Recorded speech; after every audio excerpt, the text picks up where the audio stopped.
Hello दोस्तों, फिर एक बार से स्वागत है आपका हमारे चैनल पर स्टडी आईएएस विद वैभव शर्मा। जहां पर हम यूपीएससी आईएएस का जो वैकल्पिक विषय है हिंदी साहित्य, हम उसको कंप्लीट कर रहे हैं। अभी हमारा जो चैप्टर चल रहा है वो नाटक का चल रहा है, जहां पर हम भारत दुर्दशा नाटक जो है उसको कंप्लीट कर रहे हैं। आपका पूरे हिंदी साहित्य जो है वो इस चैनल पर बिल्कुल फ्री में करवाया जाएगा, और सारे जो चैप्टर हैं वो क्वेश्चन और आंसर की फॉर्म में होंगे, प्रश्न और उत्तर की फॉर्म में होंगे, और आपको हर चैप्टर से संबंधित जो भी पॉसिबल क्वेश्चन हो सकते हैं आपको वो यहाँ पर करवाए जाएंगे।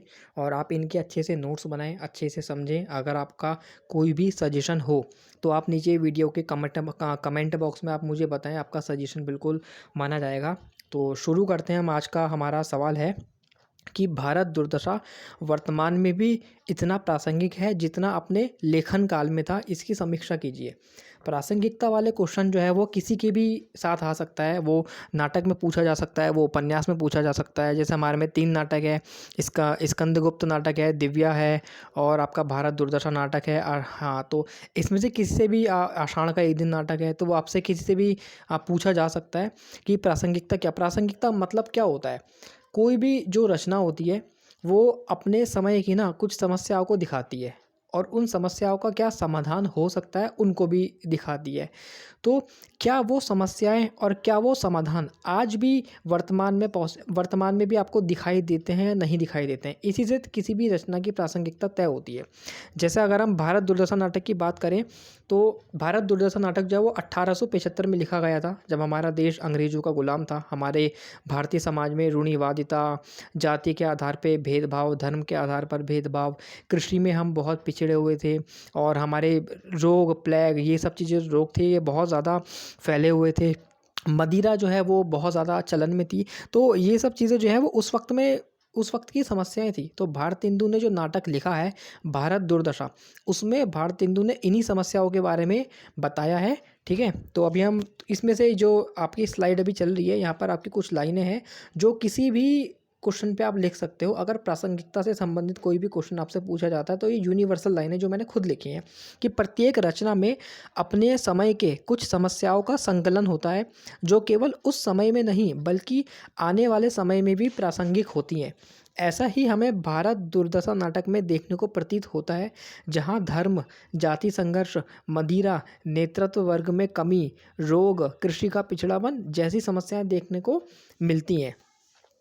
अब जब हम प्रासंगिकता बताते हैं तो हमें वर्तमान समय के कुछ एग्जाम्पल बताने पड़ेंगे। जैसे भारत दुर्दशा में धर्म के आधार पर जो हिंसा होती थी उसके बारे में बताया गया है, जो जाति के आधार पर हिंसा होती थी उसके बारे में बताया गया है, जो मदिरा का इतना ज़्यादा प्रचलन था उस मदिरा के बारे में बताया जाता है, मदिरा के बारे में बताया गया है। और इसके साथ ही जो नेतृत्व वर्ग है, जो लीडरशिप है, जो नेता लोग होते हैं वो किस तरह से खोखला करते थे देश को, वो किस तरह से आलस्य से भरे हुए थे, इस बारे में उस नाटक में बताया गया है। तो क्या ये चीज़ें वर्तमान में हमें दिखाई देती हैं?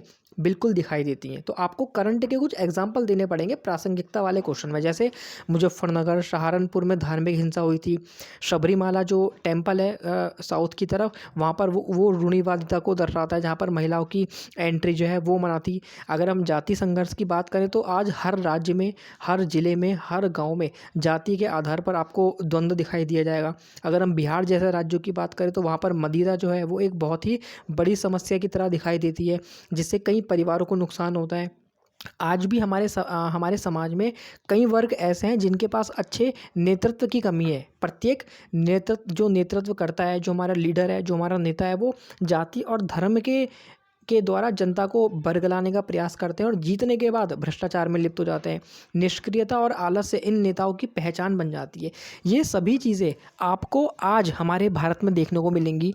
आप देख सकते हो कि किस प्रकार से लोग दलितों के नेता बनते हैं और उन्हीं का शोषण भी करते हैं, किस प्रकार से लोग मुस्लिमों के नेता बनते हैं, उन्हें भड़काते हैं, अपनी सत्ता पाने के बाद उनका शोषण भी करते हैं। तो इस प्रकार की जो चीज़ें हैं ना वो आपको आज भी दिखाई देंगी।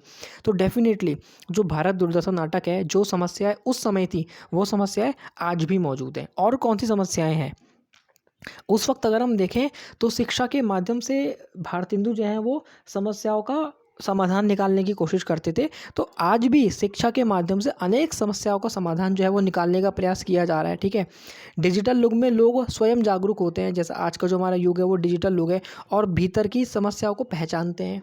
हम खुद से जागरूक होते हैं। अगर हमें कोई समस्या होती है तो हम खुद से गूगल पे जाते हैं, नेट पे जाते हैं, सर्च करते हैं, अपनी समस्या का समाधान खोजते हैं। और इसके साथ ही आज कई मोटिवेशनल स्पीकर भी हैं जो इसी प्रकार का कार्य करते हैं, जिस प्रकार का कार्य भारतेंदु ने अपने युग में किया था। 1875 में भारतेंदु ने जो नाटक लिखा था भारत दुर्दशा, वो क्यों लिखा था? क्योंकि उस वक्त जो लोग थे ना, वो आलस्य से मरे हुए थे। उन्हें इतना ज़्यादा आलस्य था, कोई काम नहीं करते थे।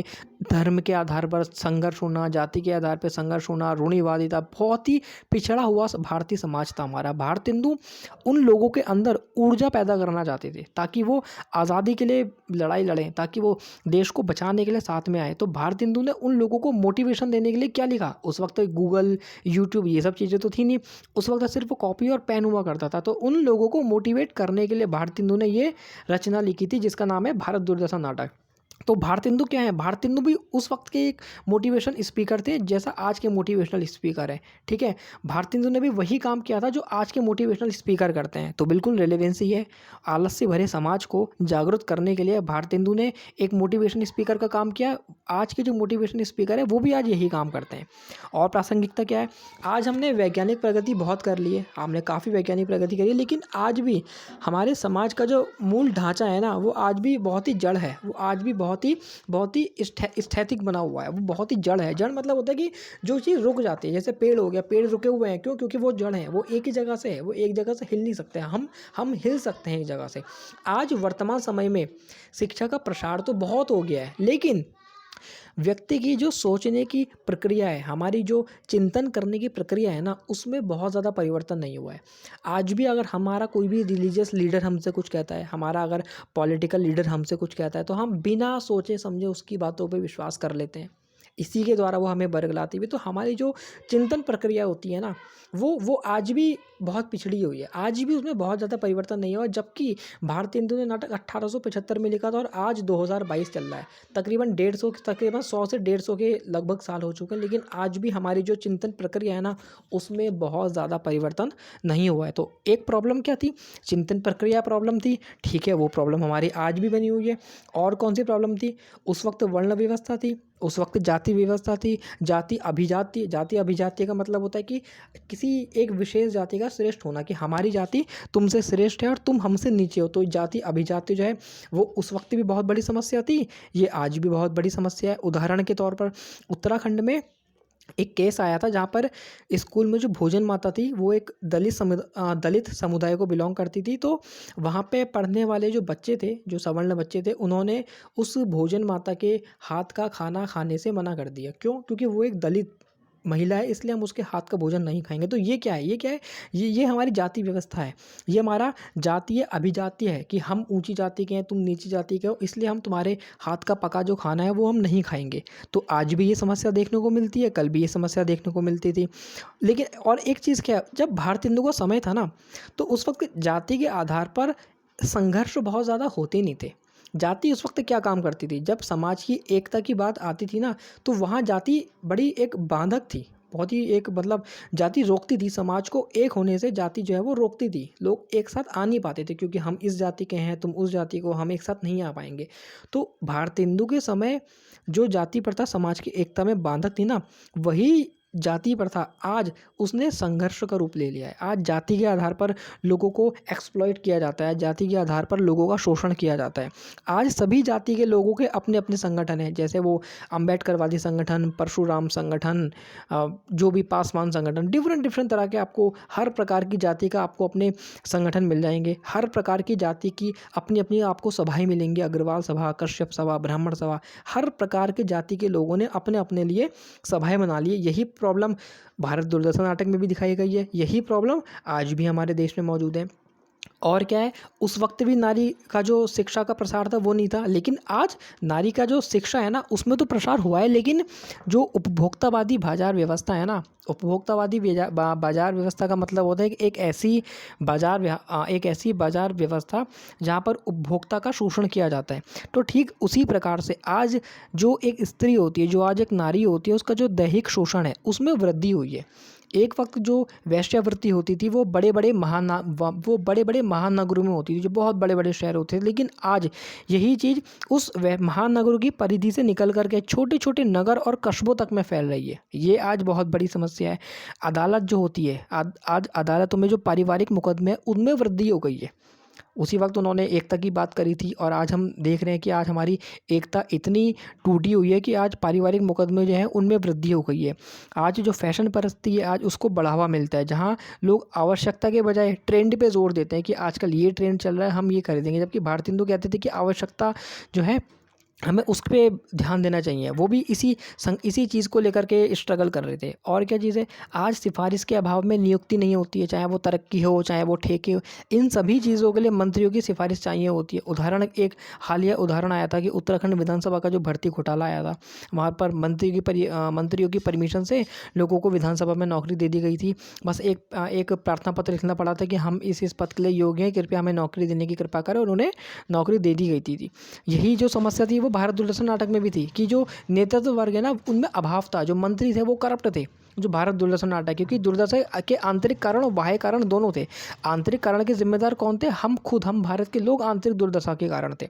तो स्पष्ट है कि जो भारत दुर्दशा में जितने भी प्रश्न उठाए गए थे, आज भी वो प्रश्न अपने उत्तर की तलाश में है। जाति संघर्ष कैसे खत्म होंगे, इसका उत्तर हमें आज भी नहीं मिला। वर्ण व्यवस्था कैसे खत्म होगी, उसका उत्तर हमें आज भी नहीं मिला। मदिरा की समस्या आज भी विद्यमान है। कृषि में पिछड़ापन आज भी विद्यमान है। रोग भी आज फैल रहे हैं। तो जितनी भी समस्या भारत दुर्दशा में थी, या कुछ समस्याओं के जो समाधान भारत हिंदू ने दिए हैं, वो समाधान आज भी हम उन्हीं समाधान का यूज़ कर रहे हैं। भारत हिंदू ने एक समाधान दिया था कि अगर आपको भारतीय समाज को शिक्षित करना है तो हमें पश्चिम की जो शिक्षा है ना, हमें उसको एक्सेप्ट करना पड़ेगा। जो पश्चिम की अंग्रेजी शिक्षा, हमें उसे अपनाना चाहिए, हमें उसे सीखना चाहिए। हम आज भी यही चीज़ कर रहे हैं। अगर आज हमें डेवलप होना है, हमें टेक्नोलॉजी आगे बढ़ानी, तो हम पश्चिम की जो शिक्षा है, पश्चिम की जो रिसर्च एंड डेवलपमेंट है, जो R&D है, हम उसके ऊपर बहुत ज़्यादा फोकस करते हैं। तो जो समस्या समाधान भारत दूरदर्शन नाटक में दिखाए गए थे, वही समस्या और समाधान आज भी हमारे देश में मौजूद है। तो हम कह सकते हैं कि हाँ, भारत दुर्दशा जो उस वक्त में लिखी गई थी ना, वो आज 150 साल बाद भी बहुत ज़्यादा प्रासंगिक है, बहुत ज़्यादा रेलेवेंस है। तो आज का हमारा जो प्रश्न है वो यहीं समाप्त होता है। अगर आपको एक्सप्लेनेशन अच्छी लगी हो तो आप वीडियो को लाइक करना, चैनल को सब्सक्राइब करना। आषाढ़ का एक दिन नाटक जो चैप्टर है वो आपको पूरा करवा दिया गया है, और पूरी पॉसिबिलिटी है कि 1 या 2 दिन में आपको भारत दुर्दशा नाटक जो है वो भी आपका बिल्कुल समाप्त करवा दिया जाएगा। कुछ और अगर चीज़ें बचेंगी तो उसको भी हम धीरे धीरे करके बाद में डिस्कस करते रहेंगे। और इन्हीं चीज़ों को आप अपना नोट्स बनाओ अच्छे से, क्योंकि मैंने खुद डिफरेंट नोट्स से चीज़ों को कंपाइल करके लिखा है, तो आपको और कहीं जाके देखने की ज़रूरत नहीं है। हाँ, लेकिन अगर आप चाहें तो आप किताब मंगा सकते हैं ऑनलाइन, भारत दुर्दशा नाटक। आप खुद घर में बैठ के पढ़ सकते हैं कि क्या वही चीज़ें इसमें है या फिर नहीं है। बहुत पतली सी किताब आएगी आप भारत दुर्दशा, मतलब किताब तो मोटी है, लेकिन नाटक जो है वो मुश्किल से 1 घंटे में आप उस नाटक को बहुत ईज़िली पढ़ लोगे आराम से। तो और आपको चीज़ें देखनी है तो वो आपको मेरे यूट्यूब चैनल पे मिल जाएगी। तो चैनल को सब्सक्राइब करें, वीडियो को लाइक करें। थैंक यू सो मच दोस्तों।